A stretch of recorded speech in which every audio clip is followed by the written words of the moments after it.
Opo sir, meron po kaming 15 nabigyan ng ganyan. Isa po si Attorney Reynald Bonsaya. Grabe yung ano, no? Grabe talaga yung script nila dito. Dito, banda dito, tinanong ni Tinyo, no? Bakit Sir Ram yung tawag sa kanya? Pinigilan agad ni Luistro. Yeah. Yung sa akin lang po. Honorable Yeah. taon. Sabi lang nakita doon, po ba yun? Yung sa video na yon. Opo, Madam Chair. Opo, Your Honor.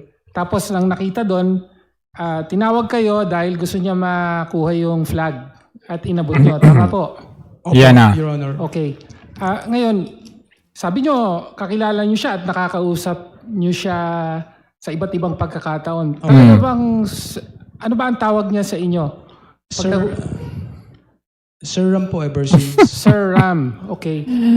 Back to Sir Ram. Ate, Yung sa akin lang. tapos pipigilan na ni Luistro. Honorable Tino, I have to prevent that question because that will Kita be nyo? amount to probing already. Okay. Thank Kita you, niya? Madam Chair. So, halatado na. Papunta na sana tayo dun sa sagot. Kasi ako, kung tutuusin, kung kakilala niya ito, hindi niya tatawagin Sir Ram. Tatawagin niya may code yun o kaya pangalan lang talaga or ano. Hindi ito ganit pagkakilala mo at very close mo na aid mo or whatever. Hindi mo siya tatawagin Sir Ram. Tignan natin na ito pa, meron pa akong nakita dito yung sinasabi niya na ito. Itong Zoom na ito. Alam nyo, kahit ako nakakasama ko sa Zoom meeting na andyan si VP Sara. Maalala ninyo yung naggalit na galit si VP doon sa House of Representatives noon. Andun ako sa Zoom meeting. Nandun kami. Kasama ako doon. Pero that doesn't mean nakakilala ako ni VP Sara. Maaring siguro nakikita niya ang pangalan ko. Maaring nakikilala niya yung mga nasa Zoom. Pero not to the point na alam mo yung dating na parang pag nawawala daw si Ramil Madriaga. Ayan, dito. Kahit ito, kahit yan, kahit ganyan, pwede kang kumuha ng birthday greetings mula kay VP Sara ng ganyan. Kahit sino pwede, basta may kakapit doon. Pero yung dating kasi, parang kulang na lang kabit ka ni VP Sara. In a way na alam mo yun, pag nawawala ka sa kanyang paningin, hinahanap ka. Na yung sasabihin pa niya na meron daw, direkta na tumatawag si VP sa kanya, pati si PRRD, napaka-imposible naman nun. Dadaan ka muna sa mga ilang tao bago mo makausap si VP Sara or si PRRD. Kung hindi mo talaga makakausap silang direkta. Dadaan yan, halimbawa kay Attorney Salpanelo o kung sino man yan na pinagkakatiwalaan, Attorney Medeldea, kung hindi man si Senator Bongo, pero rekta nakakausapin ka. Super imposible po yan. Tingnan natin Ito. Sa Naga po. Ito, van mo yan. Siguro kita mo yan sa pangingidnap mo. Kung ban. Sasabihin mo na niregalo sa'yo. Alright. Thank you for your responses. Grabe, no? Mr. Yes. You may go back to your Madiaga seat. to return so that we can... Okay na sana yung tanong ni Tinyo Bakit Sir Ram ang tawag sa'yo? Pinigilan ni Luistro. And its attached pictures are adopted as part of the records of the proceeding of this impeachment complaint. Madam Chair, parang may napansin po ako kanina at hindi na pa... Honorable De Lima. I'm sorry. Thank you, Madam Chair. Meron po ako napansin kanina na parang hindi na ipakita dyan yung about yung pag-greet ng happy birthday. I think I saw it. Honorable De Lima is looking for that video where the VP is greeting happy birthday Ramil Madriaga. Can you answer that, Mr. Madriaga? Is that part of your impeachment complaint, of your affidavit? Hindi po. Para i-prove lang po na yung relation namin sa EC Pilipinas. Kasi sa GC po yan ang isip na i-post. Okay. Ang GC po namin private, mga officers lang po. But this is not part of the pictures attached to your supplemental affidavit, the video. I'm not sure, Madam Chair. Hindi po ako yung Would you like to submit that, Honorable De Lima? In your capacity as endorser of this impeachment complaint? Madam Chair, I was looking at the screen earlier and I saw that instantly while the scrolling is being done. Yes, I recall. Ayos supplementary Operator, can we go back to the Iba set of talaga to. pictures and videos? If the video of the Vice President greeting happy birthday Ramil Madriaga is among those, if so, kindly flash it in the screen. May paiyak-iyak pa daw. Madriaga, would you like to drink water first Yes, Your Honor, if I to give you some relief? This Ano is yan? quite a lengthy Wow, may galing. name on the ballot. these portions of Wow, may drama. the May resource kasamang drama. person, Ramil Madriaga. May kasamang drama sa script. Tears. Can we go back to where you feel where you felt frustrated and you're nearly crying? Which part of your Alam ko kung bakit siya umiiyak. Tatakot siya para sa pamilya niya. Kailangan niyang sabihin yung mga yan. Otherwise, kasi may kaso nga siyang kidnapping Hahawakan ka talaga sa leeg kasi may kaso kang kidnapping. Yan ang gagawin nilang leverage ng gobyerno para gawin at sabihin mo ang lahat ng mga yan. Lahat ng mga affidavit yan, hanggang kung ilan man number yan, 46 to ilan man yan. Kailangan mong sabihin yan. Ilalabas mo yan. Kita mo, na bumati lang sa birthday greetings. Ikaw na yung pinaka close aid, ganon. to the supplemental Grabe. affidavit of Ramil Madriaga?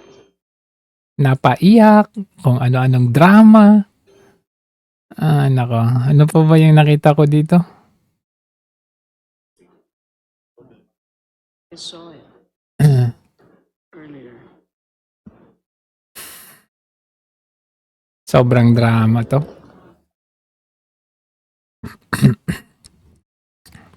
Meron pa yung part dito na dumating si Kiko Barsaga Hello. Madam Chair, Ito. the video that is being raised by Kong Dili. Ito, dumating si Kiko Barsaga. Minamakba naman nila, niloloko nila. Dito. Meow meow, sabi nila. Paano kakausapin yan? Yeah.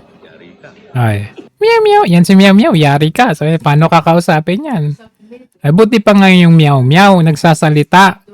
Laban sa corruption. Kayo, mga hayop kayong, animal kayong literal, hindi naman mga ano kayo mga buwaya sa kaban ng bayan. Ayan, dumating si Kiko Barsaga dito, nakita ko So he will be seated along with the other. If the chair unit this to participate. Ayun siya pala, her. umupo sa tabi ni Umupo sa tabi ni Kong Marcoleta, ayun The Ayun. opportunity to participate to her.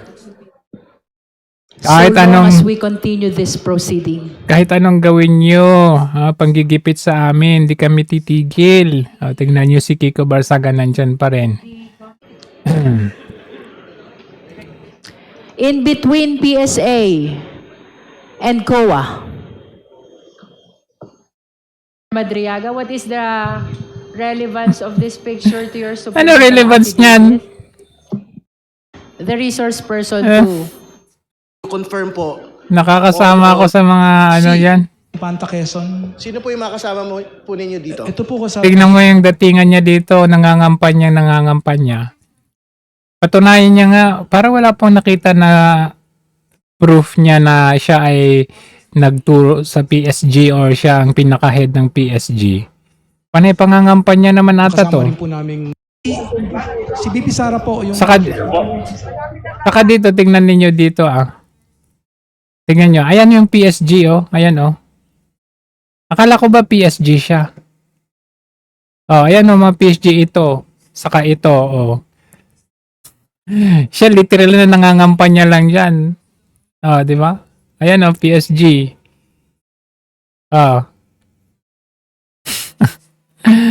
Lang iyang kalokohan talaga to. PSG. Kinuha lang yung flag.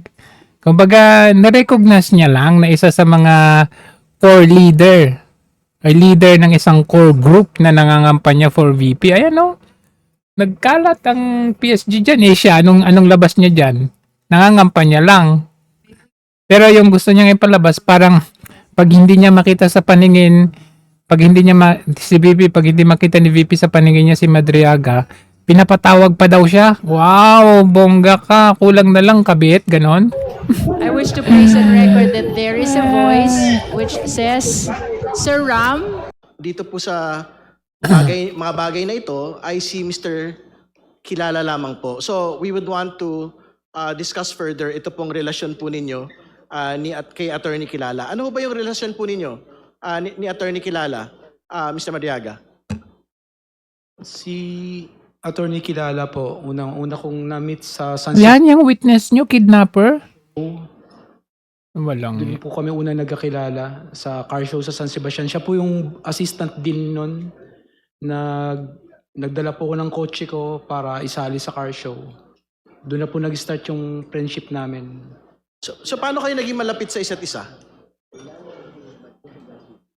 Sa kotse po, sa mga sasakyan, pag nagpapagawa po siya sa shop ko. May shop po sa Cainta, sa ibang lugar din.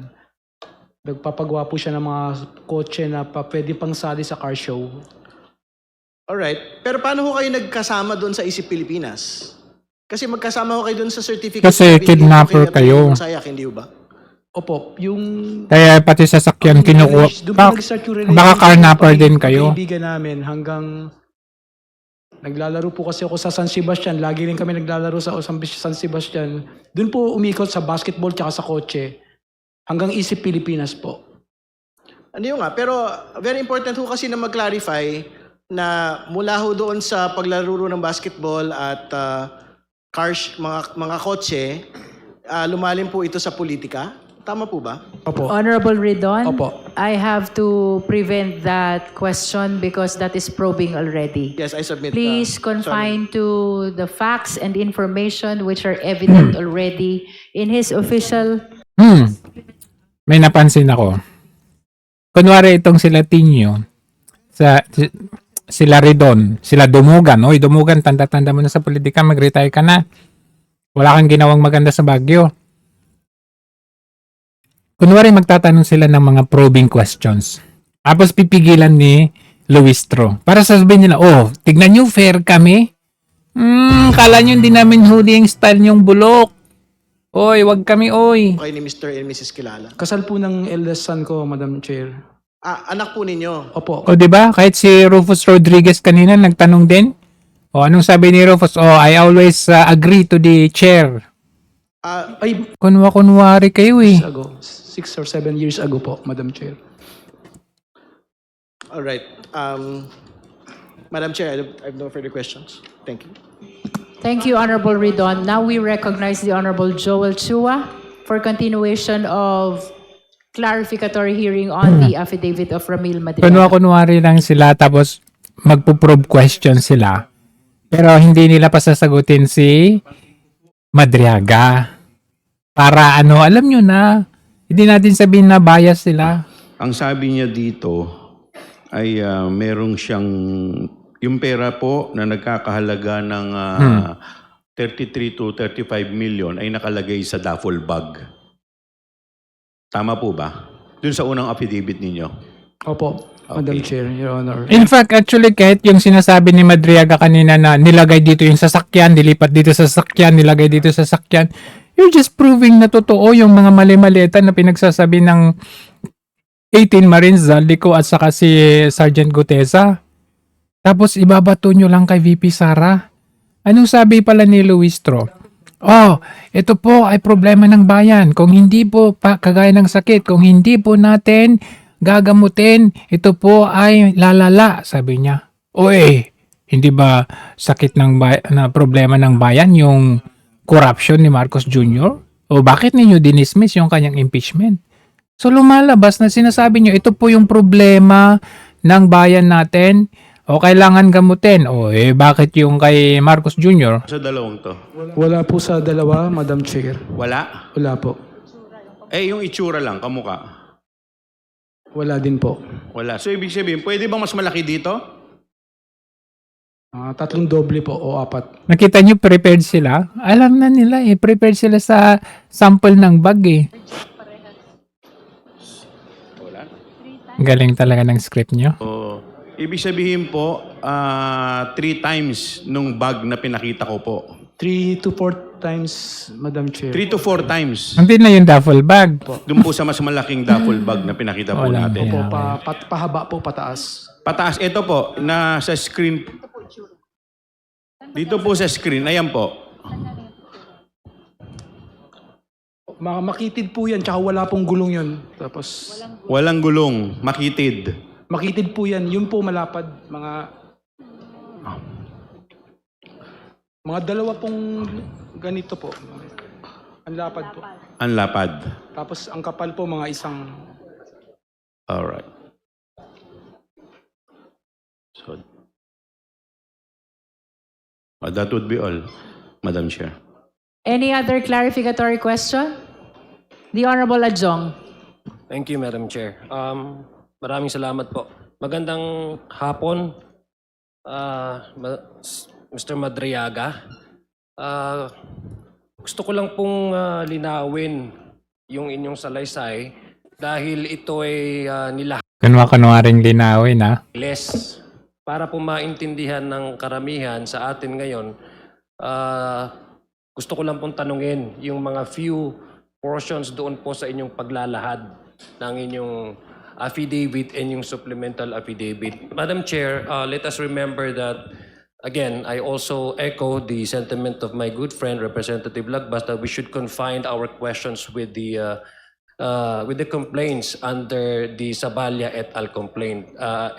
Parte po doon sa complaint na yon ay yung sinasabing utilization ng confidential funds which is amounting to 125 million. Sinabi niyo po, Mr. Madriaga, sa inyong salaysay na on December 20, 2022, nakatanggap kayo ng tawag kay VP Sara at sabi niya, and I quote, "Sir Ram, please coordinate with Colonel Nolasco. Meron tayong deliver sa San Pablo, Laguna, sa Night Strip at sa Ombudsman." Tama po ba yun? Although in English, tinagalog ko na lang po yung ano ha. Tama po ba yun? Tama po, Madam Chair. Tama po, Your Honor. Tama po. Ito pong si Colonel Nolasco na sinasabi po ng Vice President, ito po yung sinasabi niyo po din sa inyong affidavit na pinakilala niyo po. Na matagal niyo na pong kakilala na ano po yung in what capacity were you together before you introduced Colonel Nolasco to the team of VP Sara or VP Sara? 2018 po, Bakit hindi nyo din invite si Nolasco? utos po ni dating Presidente Duterte. Okay. Nakilala ko po noon si Colonel, Major pa lang po siya noon, Major Lachica. Nag-introduce po kami ng specialized subject doon. Kasama ko po sila, General Rimando, tsaka si General Victor Corpus. Okay. Ayun po yung security safety. So ibig sabihin, kilala niyo nga po, when she referred to Colonel Nolasco, kilala niyo na nga Tapos tignan ninyo, security daw siya. Pero dito yung datingan dyan. Ano siya eh. Di ba kung ikaw mag-head ng isang campaign, hindi ganyan yung datingan mo eh. Para kang pipitsugin lang dyan, oh. Thinking na ikaw yung head ng security na sinasabi mo. Kilala mo Nolasco, La Chica, pero yung dating mo dyan, Sir Ram. Umaga pumunta lang si VP dyan just to acknowledge the team or the group. Pero kung magsasalita siya doon sa kanyang, dito sa kanyang affidavit, oh. Ayan, oh, around December 22, Nolasco sent me text message. Wow, grabe. Grabe, direkta lahat ah.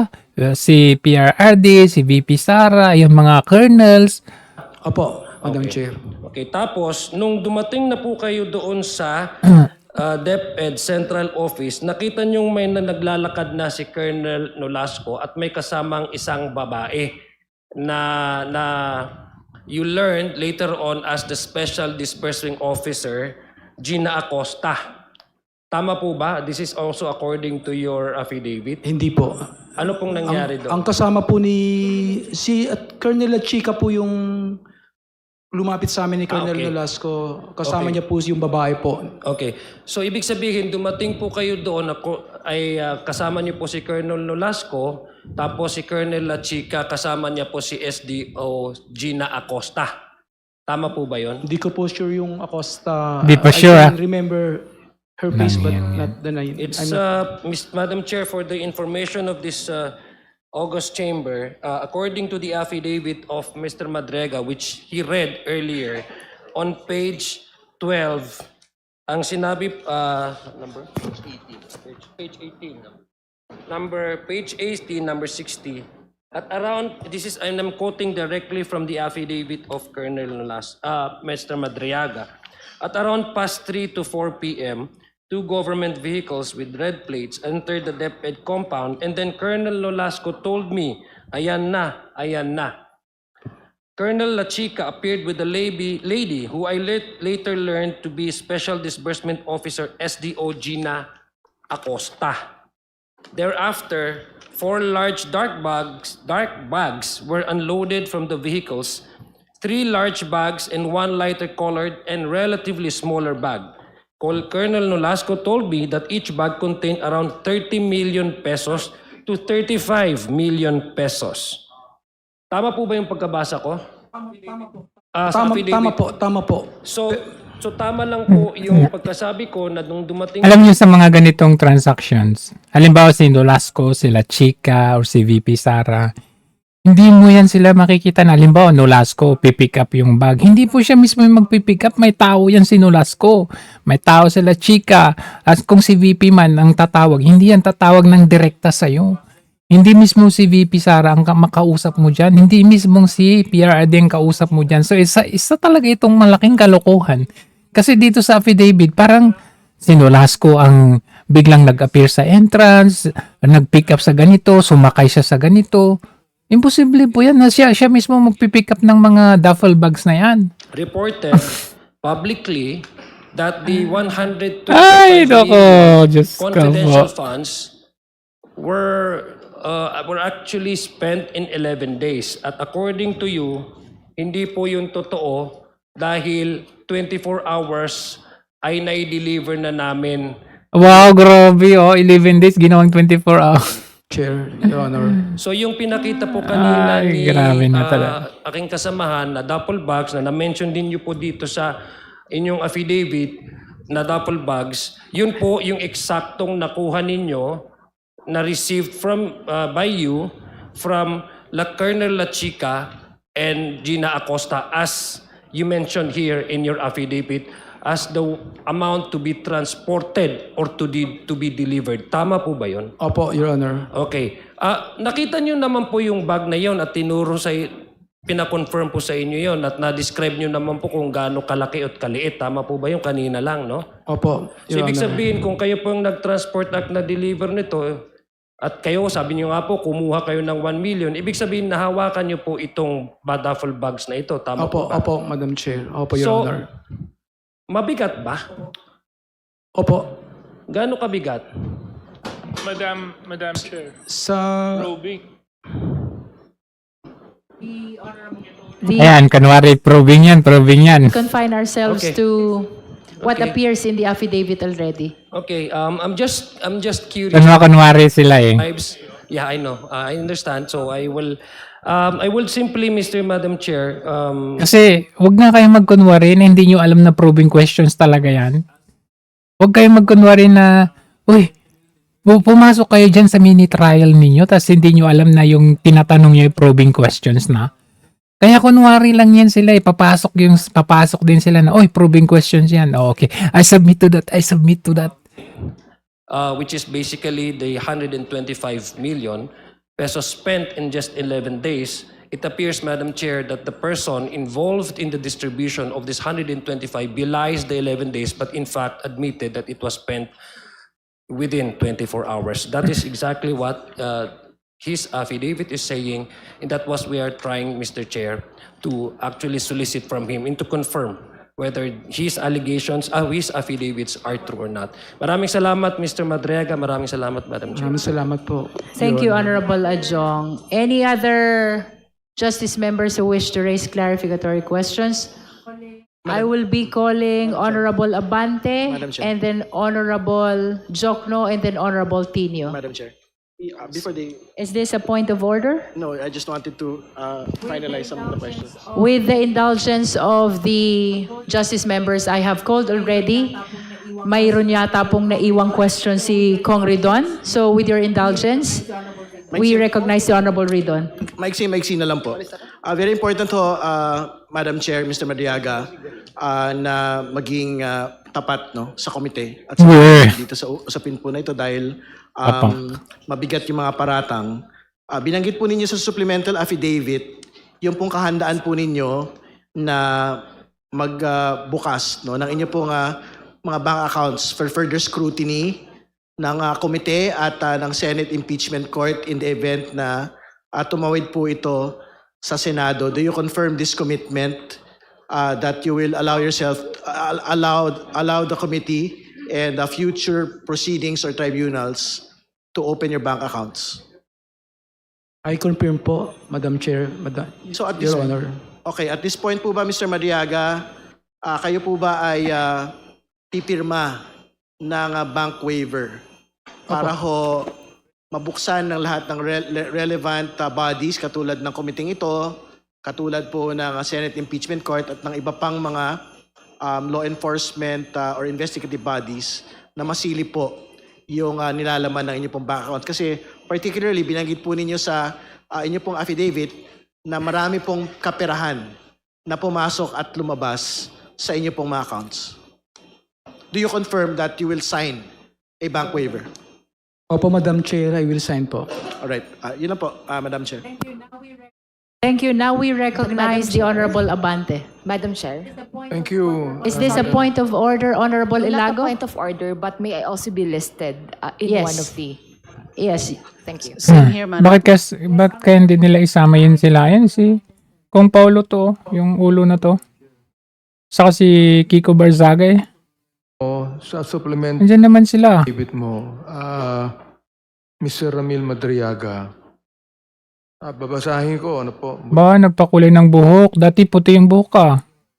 ang sabi nyo ay, sometime in 2021, PRRD gave me Tapos sasabihin, ay, probing question yan. million. Yung po ba ina-attest ninyo tama? Opo, Madam Chair, opo, Your Honor. Ibinigay sa inyo ni PRRD mismo. Siya Opo. personally, yung 25 million. Opo, Madam Chair, opo, Your Honor. Pero sinasabi niya, wala siyang pera eh. Meron po, Meron. madami po. Walang hiya. Tingnan ninyo,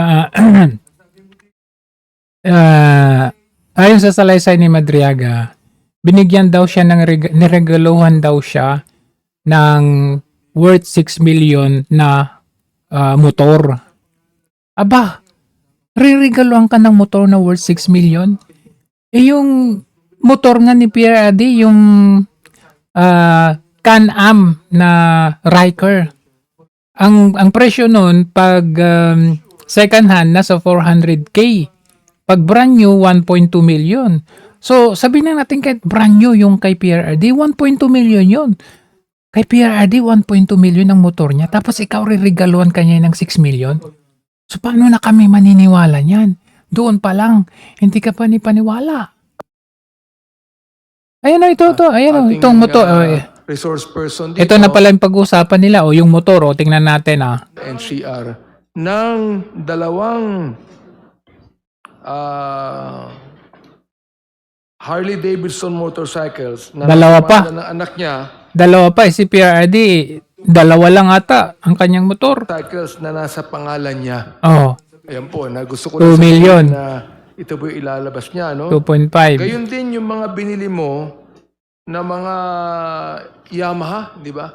Apo. Ilan yung nabili mo? Nakalagay dito? Mas mahal pa yung motor niya kaysa kay PRD. Na Yamaha NMAX. Oo. Yun din po ba nasa pangalan ninyo? Ay, hindi po, sa mga leader na po ng isip. Ang sinabi po ninyo, lahat po ng mga ito, number 18 nakalagay nyo, all purchases of these motorcycles, including the aforementioned accessories, were paid Money given by PRD. using the money given to me by PRRD. Opo, Your Tama ho Honor. ba yun? Opo, Your Honor. Akala ko wala siyang pera. Madami po. Marami siyang pera. Opo. Gusto ko Grabe. lang po ipaliwanag na marami palang pera sa PRRD. Hindi po si BP Sara nagbigay sa inyo. Hindi po. Alright.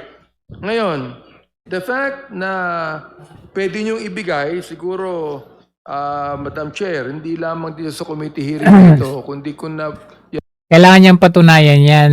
Kasi may paper trail naman yan. Pag binigyan ka ng ano. Siyempre, sabihin nila, oh, ito, regalo to. May paper trail yan. Hindi mo po pwedeng sabihin na binigyan ako, tapos wala kang patunay na binigyan ka. Siguro kung paano binigay yan, in cash ba yan? O at least may picture kayo. O ano, o usapan nyo na, o ito, o kunin mo dito, mga ganun. Kung transferred via bank naman, meron namang paper trail yan, makikita natin. personal. Opo. Hindi po sa gobyerno yan. Hindi po.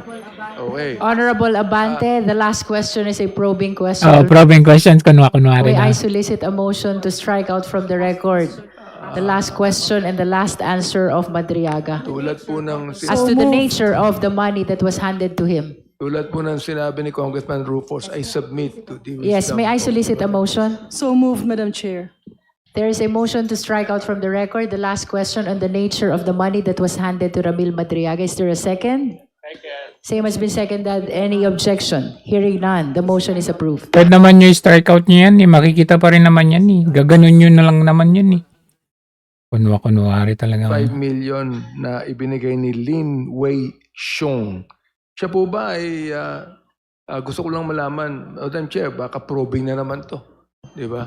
Ito That's pong why si- please be very careful. si Make Lin- sure that gusto your ko lang question po- is already in the affidavit. Pwede ba tanungin dito kung si Lin Wei Xiong ay isang Chinese resident?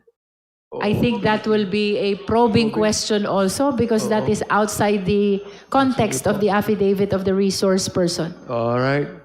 100 million po ay galing kay Maestrado Lim. Tama ho ba yun? Sinabi Tama ko. po. Your So, di ba bawal yung probing questions? Bawal yung probing questions. Ito realize nyo to Bawal yung probing questions. Bakit kailangan mag-attend sila VP Sara? Di ba? Kasi ang pinagbabatayan nila dito is yung affidavit nitong si Madriaga. So, let's say for example na nandyan sila VP Sara o yung council ni VP Sara. Anong gagawin nila dyan? Tutunga nga. Kasi babase naman yung kanilang mga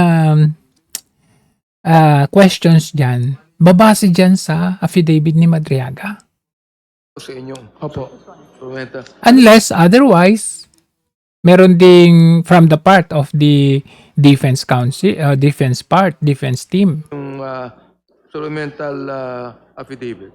Tungkol po dito, pakita nga natin. Can we flash that portion of the affidavit, subject matter of the clarificatory hearing?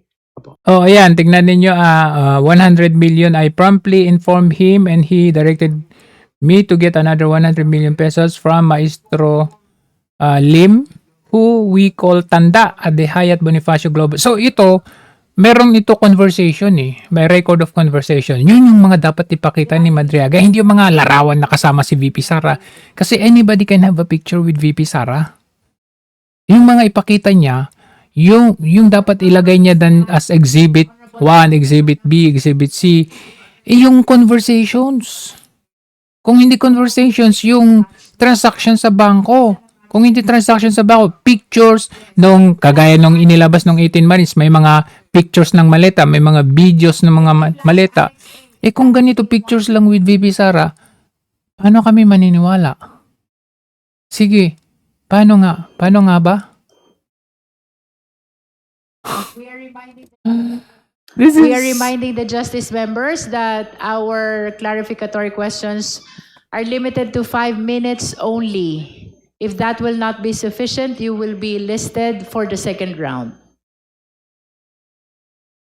Oh, wala na. Nagsiputian na yung buhok ninyo. 84,200,000. Annex A and Annex 1,000 A-1. pesos. Ano to? These are attachments to the to the supplemental affidavit of Mr. Madriaga. Kindly flash. Check. There. O, tingnan natin. O, may check. Ayan. Okay, Pero let's hindi start niyo- with Annex A. Hindi niyo po nailagay sa inyong supplemental affidavit kung sino nabigay sa inyo. Sino nga ba? Itinawag po ni dating Presidente Duterte na pick-upin ko po sa safe house namin sa... Tingnan natin. Walang pa nga. Sino nagbigay niyan? Yung dalawang cheque. Anong date nito? 2023. Manager's check. Tsaka cash. Pero dalawang cheque po na yan, hindi ko po na ipinalit kasi wala po akong account sa land bank. Tsaka masyadong malaki po. Alam ko po pwede akong ma-imbestigahan sa Ay, di, pero AMLAC. cheque eh. Di ba? So, walang bigat yan. Di ba? Apo. Cheque, no? Apo. Ang bigat na sinasabi mo, ay baka sa AMLAC, ganun. Opo, yung inisip ko po pag dineposit ko po. Madam Chair, pwede po ba nating ipatawag ang ilang mga pangalan dito nabanggit ni Mr. Ramil Madriaga? For example, like si Anthony Monsayak, si Colonel Nolasco, si Colonel La Chica, pati yung Gina Acosta. We will defer our concern on issuing subpoena for additional witnesses until we have presented all the resource persons, rather, who have Okay. complied already. We have a Alright. long list of resource persons already in line. Dalawang tanong na lang. All the Si Anthony Monsayak, si Colonel Nolasco, si Colonel La Chica, pati actual witnesses, rather, on Nolasco, si Colonel La Chica, si Anthony Monsayak, si Colonel Nolasco, si Colonel La Chica, pati yung Gina Acosta. we will defer our concern on issuing subpoena for additional witnesses until we have presented all the resource persons, rather, who have Okay. complied already. Questions, Yes, Madam Chair. but nonetheless, kindly Oh, yes. confine our question to the contents of the affidavit. For the committee to fulfill its duty of determining whether Mr. Madriaga is telling the truth or not in his affidavit, it would be good if we could have some independent corroboration of his statement. For example, tinawagan ako at may papakita niya halimbawa yung kanyang cellphone na na-save niya noon na meron talagang pumasok na call, then we can reasonably say nagsasabi yan ng katotohanan. Or if, for example, the cellphone records will attest, kung let's say postpaid ang kanyang account na talagang may tumawag sa kanya ng ganitong araw, again, we will be able to fulfill our duty and say talagang nagsasabi. At the same time, we can also, through the cellphone records, Yan yung sinasabi ko na dapat ganun nga. even Baka sasabihin naman na probing questions yan ah. siya noong certain day and time. Hmm. So that's why I'm asking these questions simply for us to be able to fulfill our duty Honorable of assessing Sokno. the truth. But I do have just a few Probing questions. if I may, Madam Chair. Of course, nako. Yes, if it is probing, I will submit to the discretion of the O, court. di ba? Alam na natin yan. Nabanggit nyo rin sa paragraph 55 na meron kayong natanggap na text message. Ah. Ang tanong ko lang po ay, na-save nyo ba yung message na yon? Yung sabi ninyo dito na galing kay Nako, Pipi Sara? hindi. Lahat po ng text niya sa akin, tsaka nila Colonel Nolasco, tsaka si former President, nakasave po sa iPhone ko. Sana yan. Po ako nagbubura. Dahil yun po yung binigay sa akin ni Presidente Duterte. So sana yan. Last question, Madam Chair, if I may. Nasaan po yung iPhone na yon? Honorable Sokno. Probing question. Probing I question. have to prevent Probing. you from Kasi ganito kasi ang tanong yan. Hindi pwede, Di mo nasaan po yun.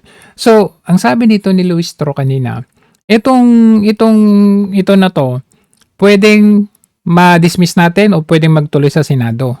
Ngayon, paano nyo masasabi or ma-justify na itutuloy nyo ito sa Senado, yung trial, kung wala kayong ma-prove na conversation sa messenger o kung ano man. Yung tawag, wala kayong ma-prove. Ayaw yung kasi sabi nyo probing questions. Yung tinanong ni Tinyo kanina, bakit Sir Ramil ang tawag sa'yo? So, kailangan yung ma-prove dito talaga excuse me, na merong ebidensya talaga. Kasi kung dadalhin nyo ito sa Senado, tapos mapapahiya lang si Madriaga, wala siyang mga ganong ebidensya, wala yung cellphone, yung iPhone. So, ano mangyayari? 'Di ba? Can the committee then subpoena the phone with the text messages, Madam Chair? Anyway, mentioned siya sa affidavit, and I Probing questions. access to such messages to verify Walang iya. the affidavit. The chair intends to defer discussion on Oh, di ba? the issuance of Defer subpoena daw, defer. of further evidence. Pero yung salin ni VP Sara, talagang sinabpina nila. The resource persons that we have invited So sa part ng kalaban, sabina agad. Sa part ni Madriaga, defer. of witnesses to present, and each one of them have documents to present as well. So until and unless we are done with them, let us defer from discussing the necessity of issuing subpoena for additional evidence. Di ba? Honorable Tino. Thank you. Di ba nakita nyo? Unfair. Kay VP, sabpina agad yung salin. Madam Chair. May Pati yung council, sabpina nila. Witness, all the persons we invited are resource persons and not witnesses. Madam Chair. That's for the guidance also of the justice members. I would like to make a motion to include the supplemental affidavit to the fourth impeachment complaint, Madam Chair. So I move. You are adopting the supplemental So pwede silang mag-additional ng supplemental. Basta advantage kay Madriaga o sa kanila. Pero yung tanungin mo na pwede ba namang isabpina yung cellphone? Hindi. Is there any objection? Hearing none, the motion is granted. Madam Chair, Hereby, The Honorable Laila de Lima. thank you, Madam Chair. May I also make the same motion? There is likewise a motion for the adoption of Insofar the as the supplemental affidavit Insofar as the Sabalia et al. Complaint. of Ramil Madriaga Yes. to be part of the third impeachment complaint, Sabalia et al. Complaint. Do I hear a second? Second, Madam Chair. The same has been seconded. Is there any Wow. objection? Hearing none, the motion is likewise granted. wala na to. Lokohan na to. Has concluded? Not No. yet? I You have may not yet continue. started, Madam Chair. Okay, thank you, Madam Chair. Una, sinabi po dito, tumawag si VP Sara kay Madriaga. Mr. Madriaga at inatas na to coordinate with Colonel Nolasco. Oh. At sinabi sa paragraph 56, nagkita sila, at tinext siya ni Colonel Nolasco, and then nagkita sila sa DepEd Central Office. Okay. Madam Chair, pwedeng ma-clarify lang, bakit po nagkita sa DepEd Central Office at ano ba ang role ni Colonel Nolasco? Bakit nasa DepEd siya? Good question. Honorable Tino. Probing na I naman. meant that your question is a probing question already. Well, Madam Chair, is it... Maybe you can just I will ask the resource person to confirm if indeed Oo. Nolasco was there, they met in DepEd, but to go beyond what is contained in the supplemental affidavit would amount to probing already, testing the statement or the allegations contained. So paano, ito kasi yung point. Sino ba si Colonel Nolasco? Ano ang role niya? I mean, context. It's Context, Okay, you may proceed. Thank you, Madam Chair. Who is? Who is Colonel Nolasco? Ano ba ang Role niya. papel? Officially, ano ang kanyang role sa DepEd? Kung alam lang po ni Mr. Madriaga. Mr. Madriaga?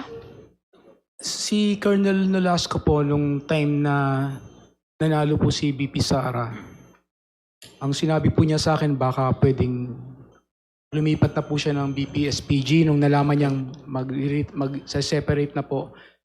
Sabi po niya sa akin, baka pwedeng ipalipat mo na ako doon. Kaya po, nailipat ko siya doon. Then sinabi niya, siya po daw ang inilagay as security officer Ayun. for DepEd. Ayun, okay. So thank you Mr. Madriaga. At yun nga po, so naklaro na si Colonel Nolasco ang security officer ng VP-SPG na naka-assign sa DepEd. Opo. Kaya dun po sila nagkita sa DepEd. So yun po yung clarification na gusto natin dito.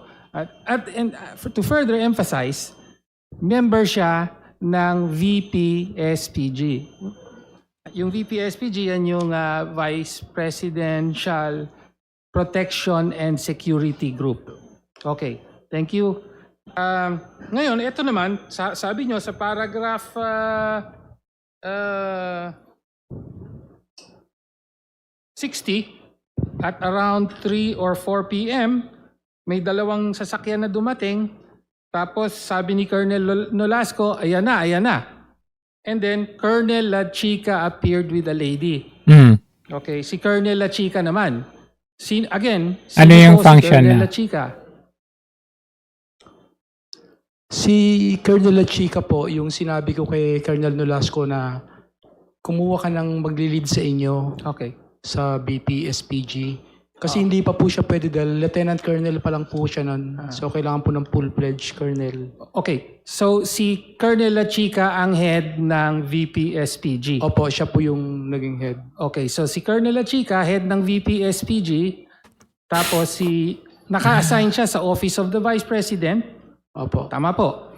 Tapos ito namang si Colonel Nolasco, VP-SPG din pero naka-assign sa DepEd. At nagkita sila sa DepEd. At may kasama siyang Babae. si Colonel La Chica, kasama niya Babae. yung isang babae at meron silang bit-bit na 4 na large dark bags. Tama po. Tama po. So sila ang may dala nung pera. Walang hiya, Colonel ka, tapos Lieutenant Colonel, ikaw magdadala niyan. May tao ka pa rin na magdadala niyan. That each bag contained around 30 million pesos. Mabigat-bigat yan. 35 million pesos. 4 na bag. 30 to 35. Grabe yung panggugoyo to. Opo. Okay. Later, sinabi nyo sa dulo ng section na ito, a few years later, Sabi, no? Kasi natatawa ako. Bakit kanyo? Biruin ninyo, Duterte yung tatay. Tapos, pati anak. Ibig mong sabihin, ikaw yung alabonggo. Kasi tingnan mo, si Bongo pa nga partida, si Bongo. Kay Tatay Digong lang yan. Pinagkakatiwalaan ni Tatay Digong yan. Pero pagdating kay VP Sara, hindi naman si Bongo ang pinagkakatiwalaan. Ikaw, dalawa, yung tatay, pinagkatiwalaan ka. Tapos yung anak, pinagkatiwalaan ka. Wow! Hindi nga kita kilala eh. Si Senator Bongo, naging senador, nakilala natin dahil talagang close aid. Pinaka-close yan. Siya lahat nag-handle mula sa health ni Tatay Digong to security. Hawak niya yung mga yan kasi siya ang pinagkakatiwalaan. Pero pagdating kay Sara, medyo may alitan pa nga yung dalawang yan eh. Tapos ikaw, tinalo mo si Bongo na ikaw pagkakatiwalaan ng tatay sa kayong anak, magmula sa tatay hanggang sa anak. Kay tatay, magnetic lifter. Kay anak, confidential funds. Wow! Ikaw na. Sino ka nga ba uli? Di ba kidnapper ka?